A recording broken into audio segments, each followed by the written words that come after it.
Greetings, fellow armchair imagineers. Blue Dragon 5 here. And Mutale Munenshiku. You guessed it, we're back talking Invincible yet again, penultimately in this new season, season 2. Episode is I'm Not Going Anywhere. Yeah, so we episode 7, season 2. Big stuff happening. Getting ready for the big potentially gobsmacking finale. If the first season is any indicator, I got Mutale on with us this week. Mutale, what you think of this season so far? It's really good. I think it's as good as season one. I guess the only thing I don't like is just them splitting the episodes. I don't think that was a good idea. But aside from that, I'm really enjoying just all the drama Mark's dealing with just being a superhero and his civilian life. I also like him having to deal with his brother and dealing with the Viltrumites. And I guess with regards to this episode, what I loved the most was first the all the drama with Donald and Rick, who basically are having to deal with the fact that they basically don't have normal bodies anymore. They're just like robots now, and that trauma that they're dealing with, how they cope with it, I think it's really good. I liked Mark and Anissa, and just Mark, just how the sense of dread the Viltrumites are. Like I just love that sense of dread and how they're just really powerful force that Mark doesn't know how he's going to take on. And I also really loved the post credit scene with Alan the alien. That should be fun. So yeah, I'm enjoying it. Yep. All right. So let's dive right into it. A lot to talk about here. So we open on the Comic Con date. Yeah. Oh yeah, yeah. A lot to love here. This is really clever. This is actually kind of so. This scene was adapted from the book. It was more specifically a Comic Con. It wasn't talking about a show, but it was very much a meta sort of like we're gonna have Mark Grayson basically talk to a fill-in for. Well, I guess it was more so Was that the artist. was it like Robert Kirkman or someone else? Is Well, that that's what I what was it getting. Okay, That's what okay, I yeah, was. continue. That's what I was getting to. Yeah. So it was more one of the artists I think is talking about how the art of the book worked. I don't think it was necessarily about the artist and the way he's depicted definitely does not look like Robert Kirkman if you Yeah, look yeah. at him in the comic. But let's just say the point being he talks to someone who's involved in the comic. It's very much a meta thing, pointing out at how Invincible the comic is very much has a lot of reaction shots and basically kind of like a lot of the animation sheets that we have here, but in the book and kind of comic art form. So this was a hysterical way of pointing out some of the cutting certain corners to make Invincible happen. The show. Yeah. First it was like, oh, you don't see the face, then you see like the wide shot, then the animation changes briefly. It was hilarious. Yeah, it's funny. I was watching Invincible the first season with some buddies of mine. They did kind of point out the whole thing with the background extras I never noticed before, and so I've always kind of noticed that, but this episode, honestly, until they pointed out, I was thinking, man, that background extra thing is getting really bad. But apparently, they really milked it intentionally so people could notice. That's the thing; people really aren't moving in that background to get the convention. Mm, mm. So yeah, so initially I was gonna like call BS on that, but like, nope, no, they're they're calling out. That's really awesome. Okay, so on the serious side of things, Amber and Mark, they're trying to make it work. Trying to get as much time together, as they can, doing some fun stuff. Again, we've gone a long way with Amber. Making her very likable, and again, seeing like the genuine struggles of a relationship versus all sunshines and rainbows or arguments. Mm-hmm. Yeah. Because again, it's a very unique situation. It's kind of a Superman Lois sort of thing where Superman has like the ultimate defensible excuse, and like, what you gonna say to that? But after a while, you have the real world. Like, what kind of toll is that going to have on a relationship and like basically the partner in that relationship? Of like, hey, I can't ask you not to go, or else I'm a Yeah. horrible human being. Am I But at am the I in same this time, just to be lonely forever? yeah. So it's like, how much of that can that really work? Is my role And then just the and you think, girlfriend? yeah, and you think when like they're flying, which was kind of was thinking of like the flying scene from Superman the movie. I was like, oh, everything's happy and everything, and then Mm-hmm. they could make it work, and then and this just shows up, and it's like, ooh, I love that misdirect so much. I just love the idea we're doing like a nod to "Can you read my mind?" It's going pretty great, and then like the moment, oh god, it's essentially it's really interesting. It's like the moment that he says like, can I just punch my way out of it? yeah, Which interestingly, I love the parallels here where he says that again, talking about studying, but really, the problem is, well, I guess not the problem. The solution is that in this dilemma he has with Anissa, his solution is he can't punch his way out of it. So he has like a smart, it's kind of a smart bluff of sorts. mm-hmm. So yeah, like I really love how that all paid off. We'll get to Anissa Yeah, yeah, a yeah. little bit.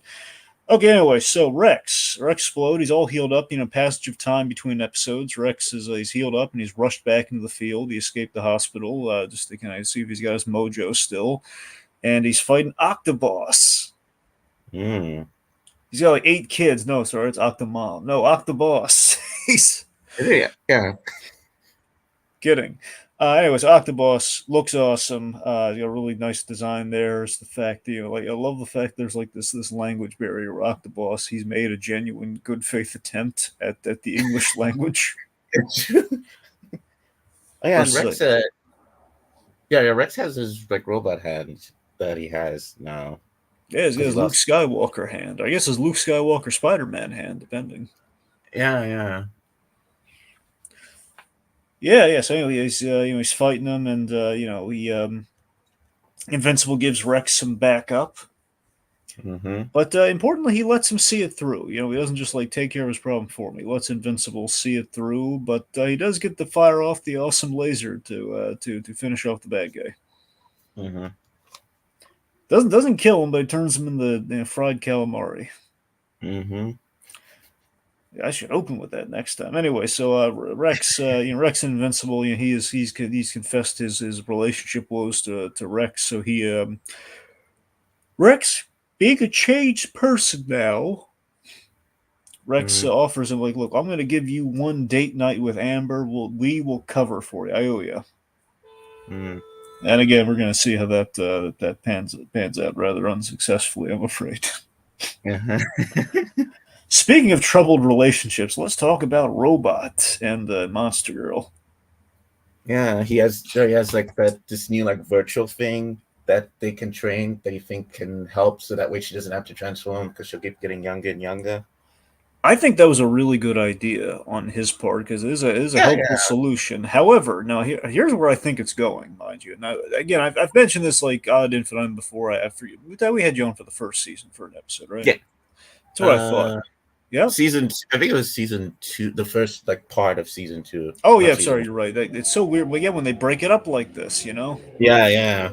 You're right, because we had all the episodes. Let's see, you're right. But the point being, the first half of season one, I had you on for that. But Hmm. regardless, it's interesting. I've said even odd and funny like on that first half. I I've read through the comic, but again, I only did it once, so I could be surprised. So I don't know. I basically am close to all the answers, like on the rewatch. I know where certain things go, but there are a lot of Yeah, surprises along the way. Plus, we're adapting it, so things can change. yeah, and so well, I think I've read. I'll just say this: I've read past where the guy that shows up at the end. I have read past that. That's as far as I last remember reading it. So I haven't gone back to it, but I probably will go back maybe like after the season's finished. Mhm. But yeah, what you say? Yeah, what I'm getting at is with that in mind, like I suspect where it's going. And I don't know this full on, folks. At least I don't remember it full on. If we actually do go this route, or maybe we potentially could go this route in the adaptation, but I think Robot's end goal, based on what he did to himself in the first place, is he wants to get her comfortable enough that he could put her in a new body. Ah, Oh That's yeah, I can see that. ultimately where I think it's going. Hmm. Now, again, this being kind of a bridge to that, it is a very viable solution. Doesn't have to do anything. He's trying to press her into doing like the little neural thing to make the controls even smoother. So again, putting something in her body, putting like a little control thing in her body, Hmm. neural inhibitor, what have you. She's Hmm. very resistant to that. And again, she doesn't really like needing help, and we have bulletproof really puts it summarizes it rather nicely here. Bulletproof, who again, if I remember correctly, Bulletproof might have a very big role coming up down the line if he is indeed the same character I'm thinking of from the Invincible comics, and basically we escalate him to this role. Um, Bulletproof, we're starting to do stuff with here, where he kind of puts he's very much the skeptic of the group right now. Let's just say, looking at him, very much an Invincible knockoff, very apparent. Yeah, Name's yeah. Bulletproof. Fun fact: you'll notice his costume is the prototype Invincible costume that Art tried to push onto Invincible. They said, "Nah, I don't think so." Oh yeah, That's yeah. what I'm saying. So we've been kind of setting this up a little here. This guy's kind of the Diet Coke or the Shasta Cola, what have you, Invincible. Hmm. Anyway, so he does kind of summarize the team's problems here with the whole kind of a very problematic um, ethical thing where he basically takes the DNA of a coworker so he could date another coworker who really is not that into him at the moment. Hmm. We have Monster Girl, and this thing we call out that Monster Girl has been a little flawed this season when you think about it, where Rudy has been trying to help her. Yes, he did overstep with the whole "I'm going to turn myself into somebody to date you" potentially, Hmm. but still, it's the fact that hey, he I is like he is trying to help her problem. Like, she is not addressing the actual problem. Like, she's joked about it. It's like, I'm going to be a toddler, but that's going to be really hard on her if she's not doing any preventative steps there. I do like what she said that she's not broken, she's just cursed. I kind of like that. We have comments here. Hold on one Okay. second. Okay, sure. Yeah. If you're having an invincible Easter, yep. Yeah, Thank you, sweet. Code Geass. Mm-hmm. So then we have, I believe, I'm assuming this is Jacob in the comments as Okay. using the handle right now. Do you remember if it was in the comments? Could you be a little more specific? Yeah. Okay, it is Jacob.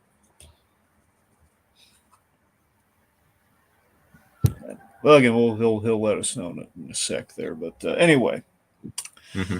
let's see. The point we're rattling off like the things here. Yeah, Monster Girl. She's not really addressing it. There is a big problem. She's just not really addressing it all. That it will be problematic for the team if she does keep getting younger and younger every time she uses her Yeah. powers. Yeah. Yep. The immortal's not in a good headspace, and Cecil, as Bulletproof so colorfully puts it, he'll sell the whole team out to save white America. Oh, oh, that's what he said. Because when I heard white, I was like, wait, what? What? When you put it I like, mean, oh, he's kind of right. I mean, it's kind of yeah. sad. I like. It's not personal though, Cecil. It's like, well, that's what the government would want me to do, so I'm gonna have to do it. So yeah, but you get a sense, even if he did that, which again we see every which way, he's going to make the big sacrificial call for the greater good. Sadly, greater good, as we've kind of defined it, as you can kind of sense, white America-ish, yeah. Uh-huh, that's true. We're saving the businesses, we're doing that, so Hmm. All right, let's see. So, robot wanting to put Monster Girl in a different body. I'm pretty sure yes, but I do not for the life of me Yeah, remember and I'm not sure. I'm not sure either. because the whole thing of robot putting himself into the Rudy, like young Rudy, that is from the comics. So presumably that was the Mhm. I don't know verbatim if that was if in part the reason was to help Monster Girl out, but he was close with Monster Girl in the comics, so I'd be surprised if it was not tied into that. But as to what the payoff is, I'm not sure. Hmm. Anyway, so point being, and also we kind of point out Samson again has again the mythological character Samson had big old lion's mane of hair. Samson, no, he's bald. Yeah. I had hair when I named myself. And there's the other girl that was like that shrank inside that Martian grew big. Now she's injured. There's Yep, also that. Shrinking Ray, all her bones are Freaking broken. man. By the way, I'm still convinced. We haven't gotten a really good shot. I'm convinced she's still kind of stuck. I'm convinced when she does heal up, she's going to be kind of stuck in like a shorter form. It's like a doll like kind of like form. Mm. Like Hmm. I think that's the consequence to what she did, because when she came out of there, every time we see her in that little healing chamber, she looks really small. Not tiny small, but like Yeah, I can caught see it. between regular size and small size, like meat, like But again, it's gonna be like a weird misshapen thing. She's gonna be like almost like a quarter scale doll or something, like a life, like maybe like half the size sort of thing. Yeah, yeah, Yeah, her body does look compressed. That's what I'm saying. It still looks compressed, which seems to me that'll be like haunting aftermath if that is the case to me. yeah. Right. Anyway, well, we have the great Corey Payton. Corey, Corey Barton here. He's doing a great performance. The voice of Cyborg from the Teen Titans show. Oh, yeah. Oh, okay. Oh, that's him. Okay. Does a great job as Samson here, basically saying like, yeah, you're right. We're not the best team, but we're a family. We're unbreakable when it counts. So he's had a really good arc. He was very much the kind of the skeptic of leadership on the team, and he's very much kind of like he also did it in Injustice. Yeah. Mm. But yeah, he's very much kind of like he feels like the glue to the team at this point in an odd way. Even though he was very much kind of, because again, think about this: Samson was like a reserve member or like a former member of the Guardians of the Globe, the original team, the one that got slaughtered. Yeah, yeah, yeah. So with that in mind, it's like he's very much the only carryover. Well, he and the Immortal, I should say, are the only carryovers that we have. Mm-hmm. Which, by the way, just because I mentioned this before, in the comic and even in the show, we saw like a brief cameo of it. Again, the Immortal in one of his past lives, Yeah, I think is it. I think I know what you're gonna talk. You're gonna say. he was Abraham Lincoln. Yeah. Still so amusing to me. Mm-hmm. Okay, speaking of which, the Immortal, Mr. Lincoln, he he wants to quit. And this is a great scene too, because we've kind of seen the Immortal. The last episode, he was very headstrong. It's like, no, I don't need a vacation. But he's smart here. He's smart enough to see that. Look, Cecil, I'm unstable. Okay, Mm-hmm. he's and Cecil knows he's right about this, because he was the one saying you should go on a vacation. It's like I. I didn't trust Invincible when it counted, and I almost didn't trust Invincible when it counted in space, and I almost you know basically did a public relations nightmare to our space friend Alan the Alien. So yeah, he's basically saying, I was already broken, but basically Kate's death finished me off, which is a really good and tragic line. So he's going on, like Cecil insists that it's a vacations, but he's in the meantime he's going home, whatever the heck that means. Now I suspect, if memory serves, the we didn't go full Vandal Savage with him being a caveman, even though he does. It's very simpatico with Vandal Savage, but I think he was I want to say he was like a Norse warrior, so I want to say he might be going back to Norway. Be my guess. Oh, okay. Yeah. I'm Yeah. just, I'm just going off, mind you, I'm just going off memory on that. I forget if we did the Yeah, because full Vandal Savage. I remember as well. Because yeah. We saw him like doing a battle wearing almost like kind of like Braveheart kind of like paint on him, so I'm not sure. Hmm. Guess Alan, the King of Space. A part of you has to wonder just for a moment, like, there's no way the Immortal even believed that. Well, we know he didn't believe it. Can you imagine if he did, though? I almost got into a war with the King of Space. No, Again, he knew he was lying, but still, it's just kind of funny to think about. yeah. All right, so importantly, Cecil, he's down like the strongest member on the team, not counting Invincible, who's not even technically on the team. He's just on the front. He's like this. He's the guy to call in with the team. Mm-hmm. So, which gives Mark leverage that he needs later on, at least before things go pear shaped. Like, hey, you can take a couple days off. I have no choice, but. Mm-hmm. And when it rains, it pours. So Donald wants out very justifiably, because Cecil lied to him. sees, he demands to know the truth, and he shows it to him, and Donald learns that he's died. Not only has he died, like Agent He's died Coulson, no, 39 times. he has died 39. This man has died 39. Imagine watching the opening of RoboCop 39 times and having it be real. That's essentially Donald's life. Yeah. Because essentially it's like RoboCop. The remaining pieces that were left were put in a robotic shell. It's like, At let's least, just, at let's just least keep with blowing Donald, RoboCop up and we're scooping up what's left, putting in a robot. at least on the outside, Donald at least looks like a human. With RoboCop, he looks just like a cyborg. Well, except for the face. Oh yeah, oh yeah. Yeah. So I lucked out on that front. So yeah, we're doing a lot of parallels to Agent Coulson with Donald here. Yeah, yeah, actually, yeah, that's true. True. Yeah. So, but yeah, this is a really nice payoff with Donald here, where he learns that he's died a lot, and he's had his memory reset, and he's already prepared to do that yet again. But he's forged a connection with Rick, who has been through a very similar situation. He's making an adjustment, and he does not have the luxury of the memory wipe. So Yeah. um, we have the big theme of the episode, which is decisions, just making the big decisions in life that define us. And that's basically the point that Donald makes to Rick, who's about to commit suicide. Yeah, he says we're not our bodies. We're our decisions. We're the people we've helped, the people we loved, and hold on to that. And that really got to Rick. Yeah, and I love Donald here. He's accepting the truth versus the reset. It would seem that he's going to accept. Yes, I've died 39 times, and we have to accept that and live to learn with that. Learn to live Mm, with that. Sorry. mm. All I right. was just thinking with what Rick said. Like, it's not just the trauma of being cut into pieces. It's also dealing with being put back together. It's like like, it's how do you cope with that? How do you like live with that?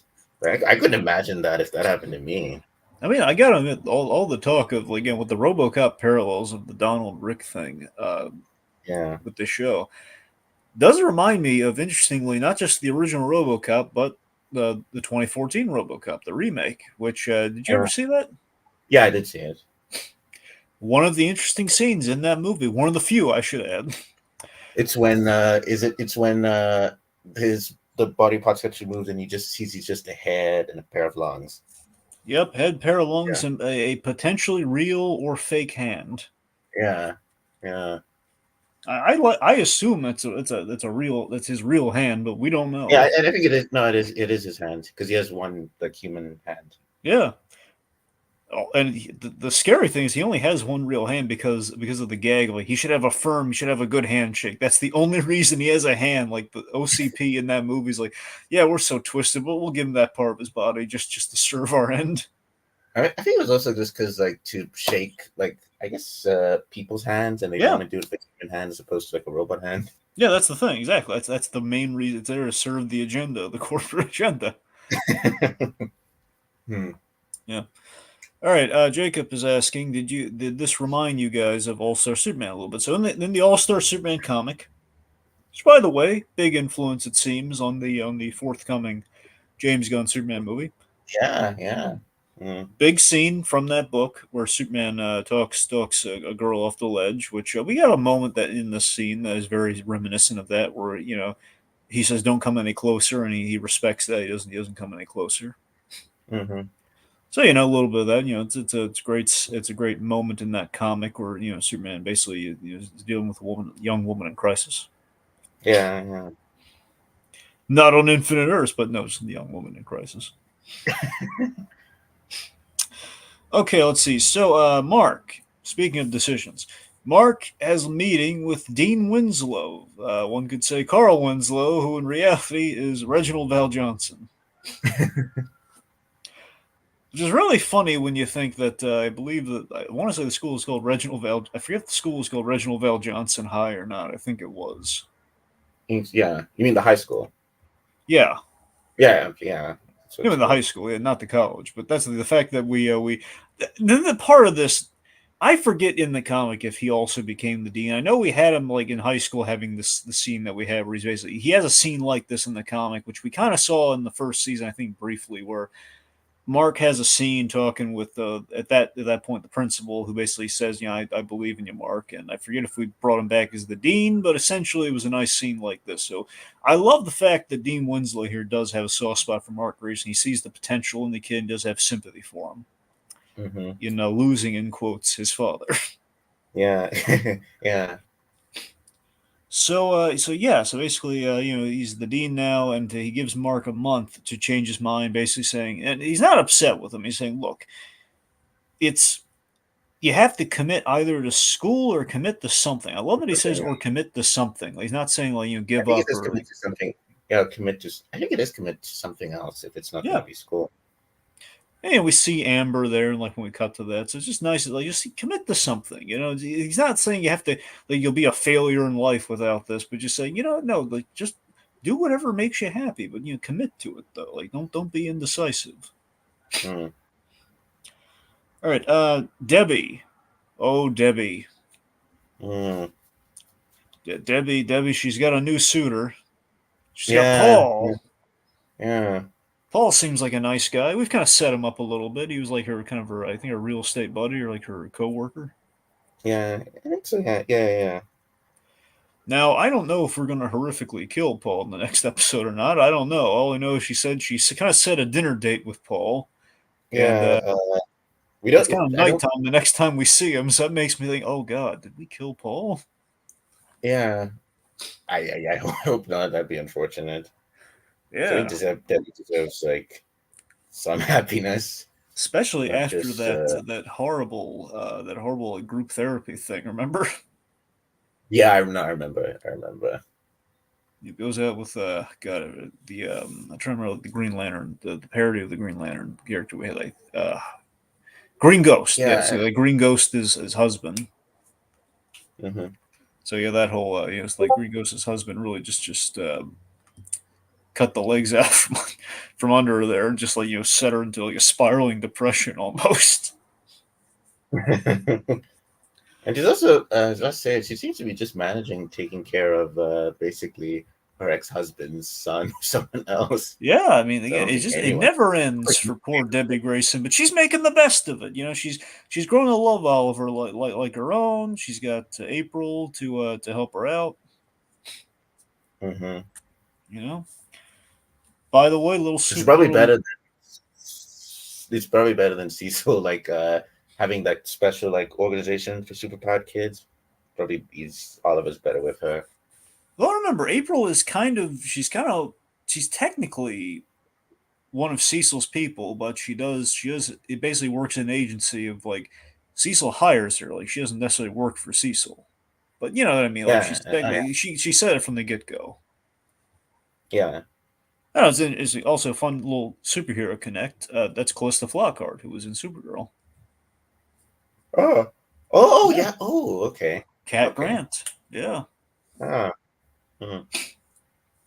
All right.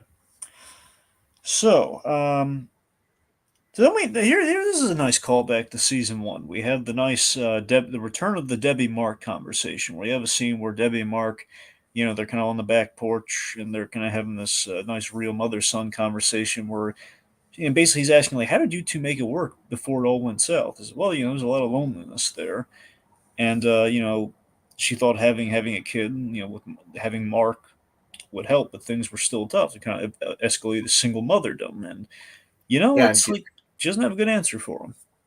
yeah. I mean, doesn't she say like for Nolan, she said she promised it'd be okay, but in reality, he was lying. And Mm-hmm. yeah, we'd see what he meant since that season one turned out. So that's true. And even then, Mark tells her like, "Do you regret ever meeting him?" And she says, "No, because I have you." And but I'm sorry, go on. no, yeah, no, that's what I was gonna say. One of the craziest, still one of the craziest moments from season one was like when they went to that bistro, I think in Paris, and they had like the kaiju, Yeah. or not the Yes. kaiju, the dragon. There's like a dragon, themed bad guy, like wreaking havoc, and basically he needed her to forgive him. Mm-hmm. And he still didn't even save the day. He's like, yeah, let's Cecil earn his paycheck. I just love the tension there. And just the way J.K. Simmons is playing. Debbie, I'm so happy to hear you say this. So, He's trying to be a receptive partner, but he's just, oh god, it's so twisted. All right, Jacob asks, I wonder if he knows that Mark's superhero in regards to Principal Dean Winslow. I don't think he does. I don't Well, think he does either. However, there are there might be some shades of the whole Robbie Robertson thing from Spider-Man with the Dean Winslow. You get a sense they kind of teased it a little bit. That I'm not saying that he does know, but they teased the fake out that does he know? Says, since you until he says since your father passed. yeah. I guess yeah, that's true. I think this guy's smart enough at some point to piece it together, but I don't. No, I don't think he knows. Hmm. Let's see. All right, so again, we mentioned date night. Again, made a deal with Cecil to get 2 days off. And it's we have the kind of the modern day update on Can You Read My Mind? Things are going nice, talking about camping in Hawaii, and then Anissa shows up. So this is the big thing everyone wants is talking about, and we should probably discuss the elephant in the room with Anissa. Yeah. Yeah, you're familiar with the whole Anissa thing, right? Yeah, I am. Yeah. Yeah. Okay, so Anissa showing up for many reasons. There's palpable dread in the show. In the immediacy of the show, it's that okay, another Viltrumite. If you know the comics, big character, force to be reckoned with, and somebody who traditionally brings Mark a lot of pain. Yeah. I mean, already I just love in this entrance here, like, and this is kind of similar to when she showed up in the comic, where I think initially in the comic she threatened Mark's mother, she threatened Debbie, and it was like more in broad daylight than it was like during a romantic evening. Yeah, I think so, yeah. Yeah. Yeah. Anyway, so yeah, things we have this really everyone's loving this moment. I love the staging of it and the intensity where just has the hand around Amber's neck and just seeing the genuine, palpable fear in Amber and just like not knowing what's going to happen. And like you get the sense it gets conveyed so well. This is a woman who thinks she is like seconds away from death. Mm. And it reads, and just the terror, and Mark knows he cannot stop her from doing that. So he says, yes, I'll meet you in the sky. Just leave. Yeah. And then when he does meet, when Mark does meet, and she says, Nissa says, "Oh, I said it would meet," and says, "Well, based on my past dealing with Viltrumites, it doesn't turn out that way." And he was kind of right. Which is So, why yeah, he's in the costume. It was yeah. like I just wanted to talk. Like, it's never just talking. Mm-hmm. And again, so again, this is really interesting that we're on the penultimate episode, and think about this, we have to follow up the end of season one. We have almost as a fake out in like the penultimate episode, we're taking a Nolan level threat of a Viltrumite, a notable Viltrumite, showing up and basically everyone is like freaked out knowing what happened last season. So they're fledged. I mean, they've tried to prepare, but they're in reality, as we learned the hard way, they are nowhere near close to having a good contingency yet. Mm-hmm. They've been building it in the back. They've been building it. They've been compiling it. As we've been speculating with the whole if Cecil were to turn against Mark, he has been compiling a few weaknesses of the Viltrumites. Mark has been reading up on weaknesses for the Viltrumites. Assumingly, if he shares those secrets with Cecil, if things are going to go south, could be bad. But again, it's kind of a necessary thing they're going to need to figure out. Mm-hmm. Now, let's see. So there's that in what we're seeing now, and we have Anissa making the big sales pitch to Mark. Now, this is the most interesting thing of the episode for me. Yeah. I don't know how truthful Anissa is being right now because if you take her at what she's saying, she's basically giving the Ra's al Ghul sales pitch right now. She's saying, humanity will snuff itself out in like less than 100 years or so, and because what you're Yeah. doing, these half measures you're taking now, it's not stopping anything. Like the humans that are destroying their climate, like the ozone layer and everything, and they're doing all this damage. Yeah. And that if the Viltrumites take over, they'll be able to solve that like in a single year. Then Mark would have been like 100 years. Exactly. So that sales pitch there seems inconsistent with. I mean, here's the thing. It seems somewhat consistent, but still very inconsistent with what we. Here's the line that really made me think. we don't. Some enjoy, some do take like pleasure in death, but we don't. We basically, Yeah, sorry, I'm butchering the line, but essentially it was that we don't like to waste the human life. Now that's very much in contrast to what Nolan did last season, where he's holding yeah, Mark in front no, of like a that's train full of people just to prove a point. yeah. See, that's what makes me wonder how much of this is a manipulation. Because honestly, my instinct is I want to believe in this, and that she's trying to make a compelling point here. Maybe it's a combination of truthfulness and manipulation. Now we know that they don't know what the conversation that Mark and Nolan had last season was, because a part of it feels almost like they knew what Nolan's approach was to try and convince Mark last season. That didn't work, so we're going to try more logical. We're going to try more conversational approach. Yeah, And I do respect her approach here because her approach actually is really solid. Again, if you don't doubt it, which I think Mark should be doubting just a little bit more.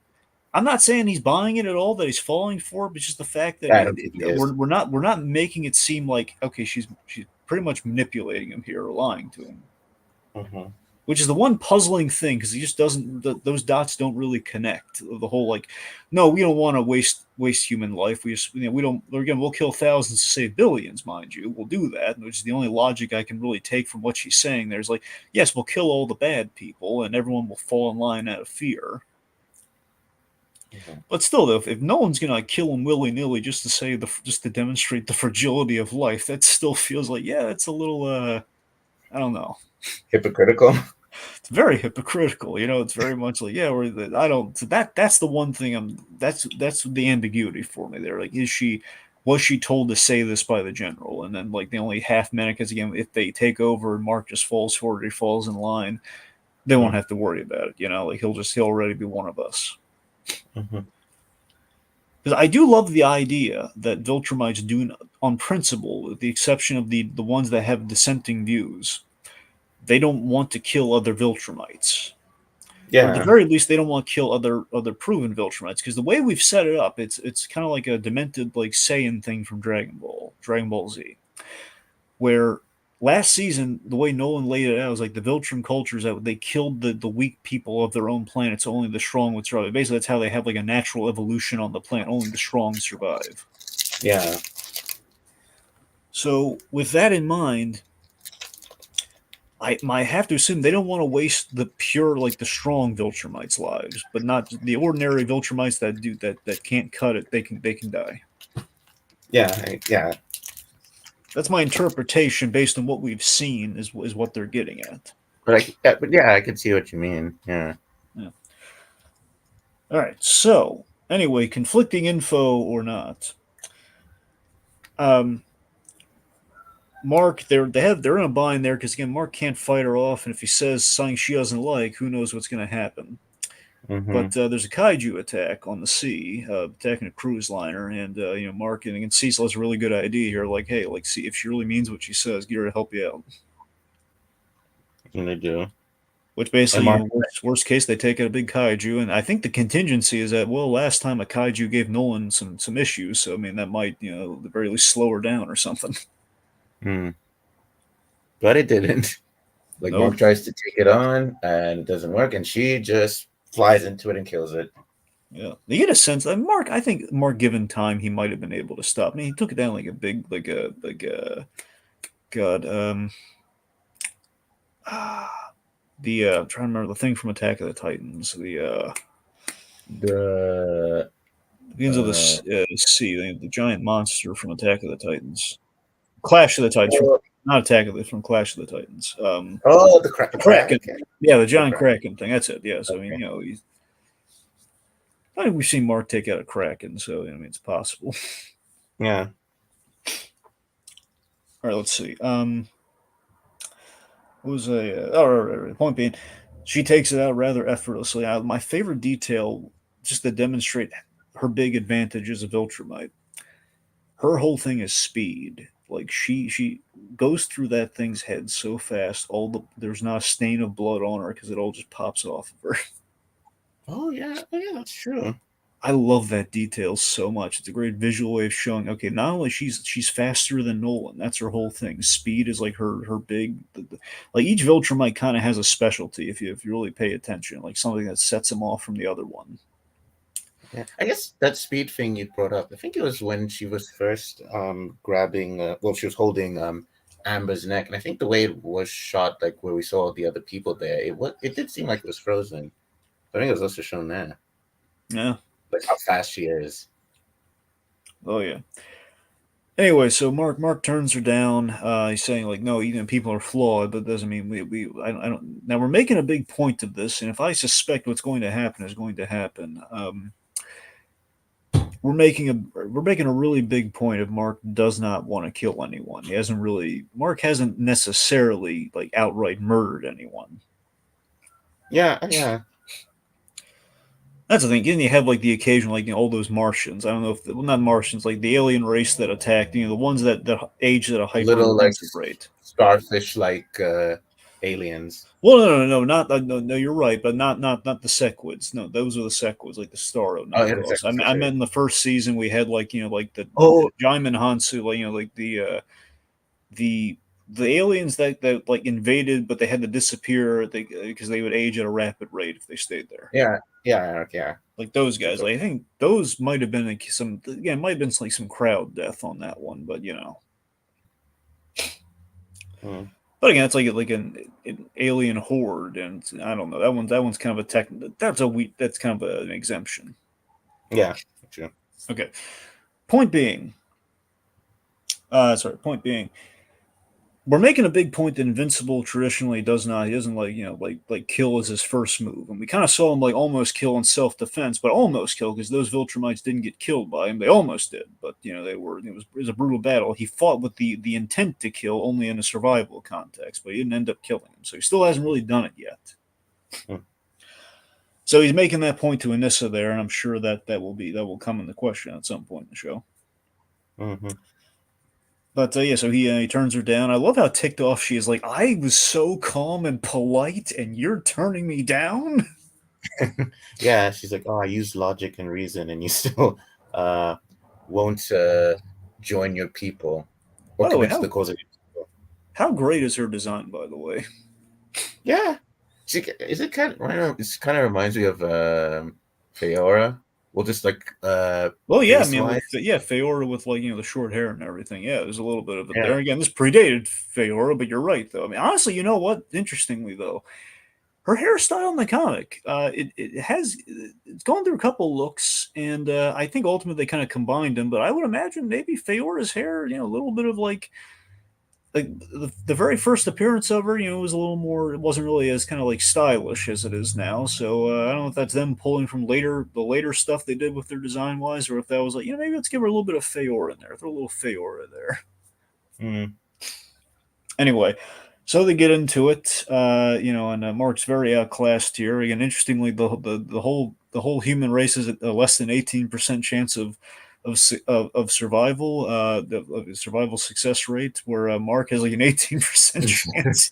18 seemed to be the number in the writers' room on this one. yeah, it's an interesting number choice. So yeah, And even so sorry, I was just gonna say, even like Cecil keeps telling you, "Oh, just say that. Oh, you'll listen, you'll do as he said," but he always just says no. that is my favorite bit in the whole episode, by the way. I love that so much because I've always thought that in so many superhero things where if you just play along, you've seen the whole how it should have ended, guys. They made such a meal out of this. Why don't you just tell the bad guy what they want here and then just use the advantage?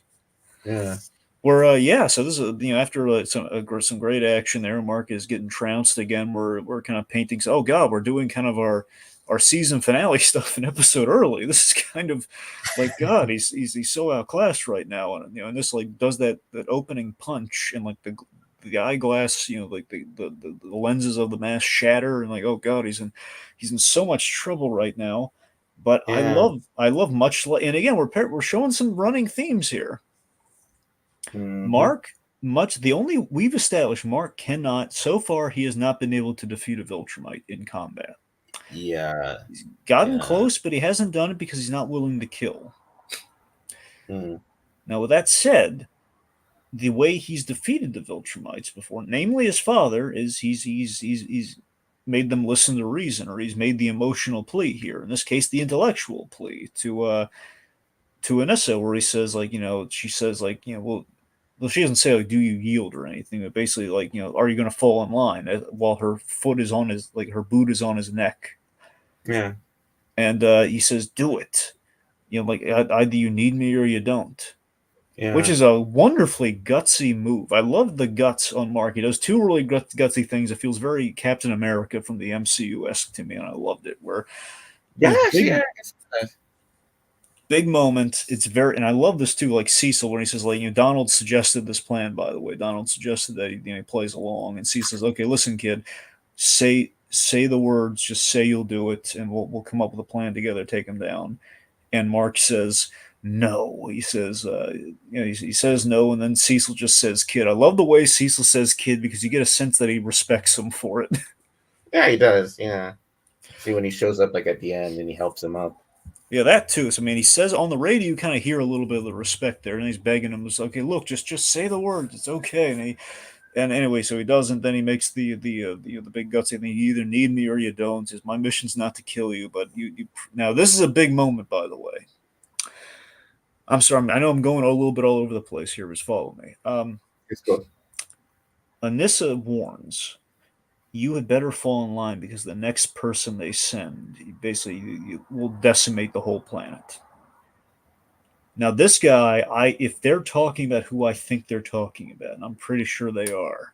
Is it? I think I haven't gone to that part, but I think it's like this Viltrumite that has like white hair and like a Mm-hmm. mustache. That's him. Yeah. And we had a cameo of him in the first season when we saw like the flashback to the Viltrum Empire. So he's that guy is essentially the Bane of Invincible. When that guy shows up, you better run the other way. It's like if Doomsday had a mustache, he would be that guy. Oh. I'm serious. Like that guy is like it's Bane and Doomsday with a mustache. Huh.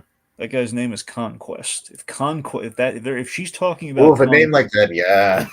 that is his Yeah. name. So again, it's that guy who's very memorable and very scary, and they do things with him like you will not believe. Okay. I've heard that. That's what I'm saying. So that point being, if I context clues would lead me to believe that's like the intimidating Viltruma you do not want showing up. That's probably gonna be him. Mm-hmm. Just matching the description of what she said was coming if he says no, which he just has. So Mm. there's that. Anyway, so then Cecil shows up and he says, "Kid, there was a real big gamble you made, kid, or like it was just some words, big bluff for just some words." And he says, "They're not just words." And he earns Cecil's respect there, which I really love that moment. Yeah. So he helps him up, says, no nights off. Oh yeah, I understand. So we have presumably the very sad, realistic, and very artful breakup of Mark and Amber. Mm-hmm. Mm. I'm impressed by this, because it seemed, assuming this is like a full on breakup, which I have to assume it is.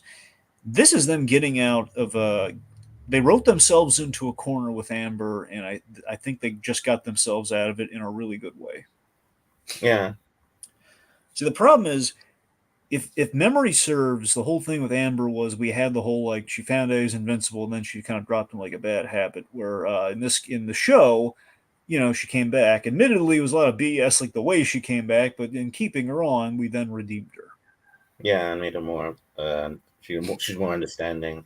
Which again is a great like left turn for the show, where again traditionally Amber's like, okay, she was the girlfriend, then we moved him on to Eve, and that's traditionally where it lands.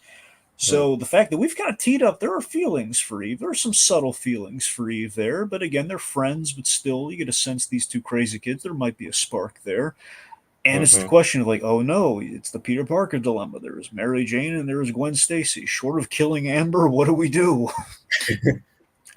So Yeah. yeah, we found a way where realistically she's had a near-death experience. She's freaked out, justifiably. It's like if danger can find us like that, and I'm already splitting my time with you. We knew this wasn't working, and they just sadly they break up. Mm-hmm. Makes sense. Yeah. All right, let's see. So after that, um, oh yes, okay. So So we it's a have the set. ending. We have our So what two would you say? endings. We have our two Yes. endings here. Okay, so Mark's already having a terrible night. How could this night possibly get any worse and lead us into an amazing finale? You Gets a get phone call. Mom calls. mm-hmm. And It it's ain't the mom though. can't remember what his name was exactly in the comics, but he's that brain guy. It's That Angstrom Levy. yeah, him. So Sterling, the Sterling K. Brown character, Angstrom Levy. He is. We've been building him up, and we saw him like walk through the Oh, doors. so that's He's Sterling K. Brown's voicing. Okay, yeah, and he's cool. really good too. Yeah, he's good. Anyway, so Angstrom Levy, you know what's really crazy? I just completely forgot about this. I don't know if this part was in the comic or not, but I think it's a really good choice. It's just a random choice. Just the fact that he put on a suit for this. I think he did in the comics, Like I don't but remember if he had like a full like a fine suit or anything, and I forget what he was wearing in the comic when he came back for revenge. But it's the fact that he's I don't know, it's the fact that he dressed up for the occasion just kind of cracks me up. Like why would he? Just to get his revenge, he's gonna drive me. He wasn't really wearing anything fancy. He was wearing casual clothes when the origin happened. He's not gonna know that what he looks like. He's not gonna care what he looks like all fancy. oh, he wants to be respectable. It's like a good impression.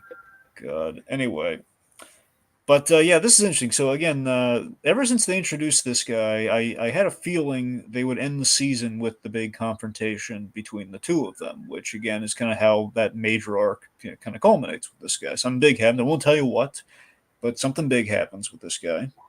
Yeah, I remember what happens in the Yeah, comic. Sure, they'll do something similar as well. yeah, and but that's the thing though. We have this. I just love the fact that we've kind of built him up and been building in the background, presumably for something really shocking to happen that no one, like the general audience, is not going to see coming. Mm-hmm. So that to me is I really like kind of our way we've been kind of building that. Presumably, are going to pay it off. Mm-hmm. And it's a thing too where it's like I knew it was coming, but again I'm so wrapped up in the other stuff. It's like just when you kind of just when you forgot about it long enough, or remember, okay, that scene has Debbie and the little brother in peril. So Debbie, we have the little brother. All the pieces are there, so it had to happen. Mm-hmm. So he just him calling and just saying, call him by name, like Mark. Like we missed you. Or you should get home. So that's big. That's gonna pay. I love like the just the dread there, and just the fact that it hits you like your gut sinks. The moment you hear that call and it gets all quiet, and we just see the really intimidating visual, like big glowing green energy, and just them cowering in the corner with a really quiet, intimidating Sterling K. Brown with like the leader's hat size. Yeah, it's like you think, oh, it's can't get any worse. Oh, yep, it may be. Now on the flip side, our post credit scene. Yes. Alan, just really randomly like looking on his phone. This Alan runs across Nissa and the Viltrumites, and Yeah. Nissa is sent to the deal with Alan. And Alan, thank goodness, he fares a lot better this time than he did last time against the Viltrumites, where his eye doesn't Yeah, like get popped out of his socket or anything. he punches Anissa and makes her bleed. Something that Mark couldn't even do if he like did like a million punches at her. Yeah.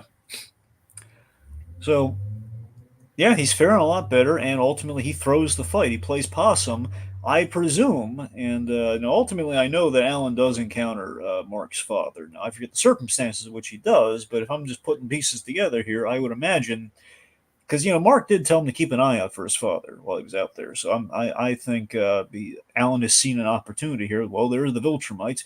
I will play possum and look for Mark's dad and save him if I can. Yeah. Which, by the way, in the Invincible comics, like the whole thing of like Alan again, I forget the precise circumstance, but I would like to. I know he and Alan had like a story going on. I don't know if it was like a prison escape story or not per se, but it's the idea of those two guys being. It probably was thinking about it, but it was kind of, it wasn't like a drag on the story, but it was very much like, and we're cutting away yet again from our main Yeah, Mark Grayson narrative. But here, this could potentially, if they do it all in one episode, I'm going to be really impressed. They condensed it down to one, maybe. yeah, that could possibly.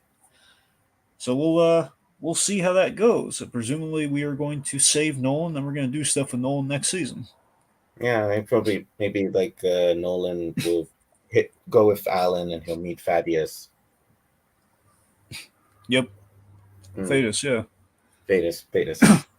Anyway, so real quick, just to get it out of the way, in case anyone has been waiting, wanting us to talk about it, just I'm just, in terms of predictions and stuff go, because the next episode, obviously something big's going to happen next episode. Now, whether or not Anissa is going to return to do when Anissa showed up, a lot of people who had read the comic felt a palpable dread, not just for the fact that she's an intimidating, cool villain, but for the fact that she, well, to put it delicately, she violated Mark. Yeah. This was the huge controversial thing from Invincible that everyone and their mother heard about. Even if you had not read Invincible, you might have seen like the headline of like, male superhero violated by strong female. Yeah. So there was always like this controversial in quotes. Now here's the thing: a lot of people feel a certain way about that. In terms of if you're wondering, are we going to see that scene adapted in this show? One, I doubt it's going to be the next episode because she's in space right now with Alan and company, so I don't think she's going to like pop on down just to do that. Mm. So first Yeah. off, even if that is going to happen, I don't think it's going to happen like next episode. So, but Hmm. again, it's the fact that this But is on the table now. People are speculating. it would be. I mean, it'd be a pretty bold way to end the season if that did happen. It would, but you also, if you're gonna do that, like in the comic, the big things that I forget. If, honestly, sorry, I'm just remembering now. Like, yeah, I guess he wasn't technically with a girlfriend at that moment when that happened because he technically had broken up with somebody during that scene. It wasn't Amber, but he okay. I guess in the comic, and again, they're doing things differently, so it's not really much of a spoiler. There was a brief breakup with Eve in the comics, and during that is when the assault happened. Yeah.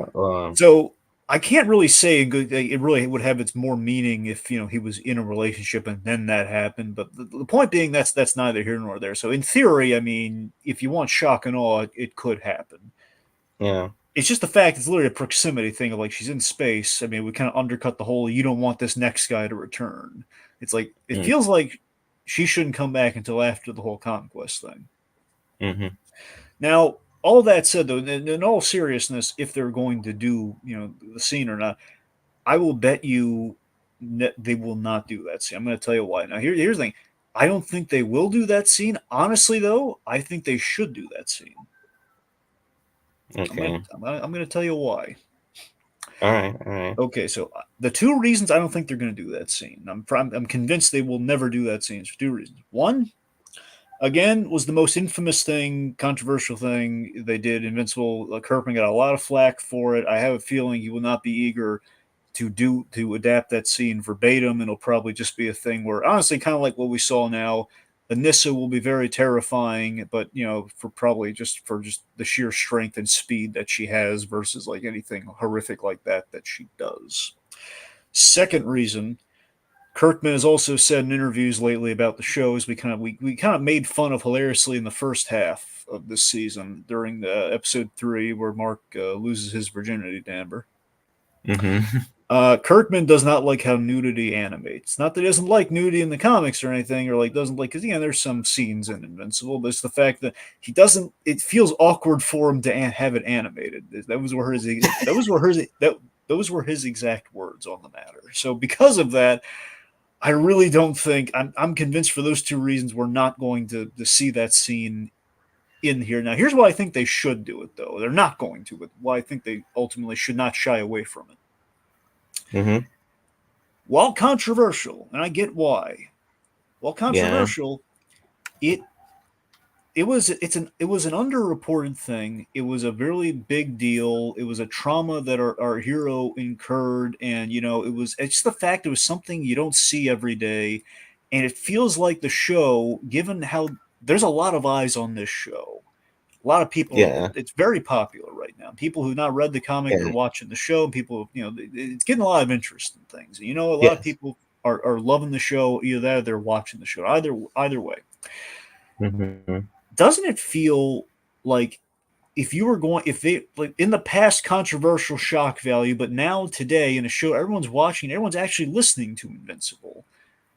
Doesn't it feel like there would be like maybe like kind of like a a moral imperative, but maybe a moral benefit to like playing it in a way that would not be in like especially the day it came out. But let's just say I think in a pre 2017 era we would have you would have had a lot of sick puppies just saying, "Oh yeah, well, they're like look trying to sensationalize or sexualize the event versus seeing the horror that happened." Uh-huh. It feels like that would have been the past like take on it, like back when Invincible was coming out. Where it feels like Hmm. now the way it could potentially be done, and it could potentially be, like especially in the way we've kind of shown palpable dread and like the violence and everything without like sensationalizing the violence. It feels like we could have a moment where that happens. It happens graphically, not graphically, but basically as much as it did in the comic. It happens, and it's not a pleasant thing. It's not a pleasurable thing. Like our hero that we've spent seasons now loving and identifying with, and like we're rooting for this kid. Something horrible happens. It's not sexy. It's not It's it's not awful. something to make light of. It's an awful thing. He's violated. He's sad, and we've almost to the point of maybe not to the point of parody, we've to the point of like where it's become a cliche. We've for it's like the equivalent to fridging almost, but with sexual assault. Like okay, we do something terrible to the girlfriend of the main character. To the Yeah. usually the female. Like in the past, we've done something like that. Where in this case, we could do like a 180 on that. Where no, this is it's This happened to the man, to the hero. yeah, like you never see this sort of thing, and I think Kirkman and the industry's played scared with this sort of thing because of how not well received it initially was. Because again, it had never been done before. Where Okay. it feels like we shouldn't. It's not even that I like. Oh, we need to see this happen. It's not that I'm okay if we don't do it, but it just feels like I don't want us to play scared from an important moment in this character's history for an underreported thing that I think I don't know. We for all we know, people out there have been through that, and people are like they Yeah. always get like the scoffs. They always get the jokes of like, "Oh yeah, you really suffered," like we don't see it. And there was aftermath in Invincible. He was really traumatized by this, and when Anissa eventually came back in the story, Uh, there were feeling Nolan threatened to kill her. There was stuff there. There's yeah. I don't know. Yeah, I can see it is. It just it's very bold, and yeah. I think it'd make Invincible stand out a lot if it did do that.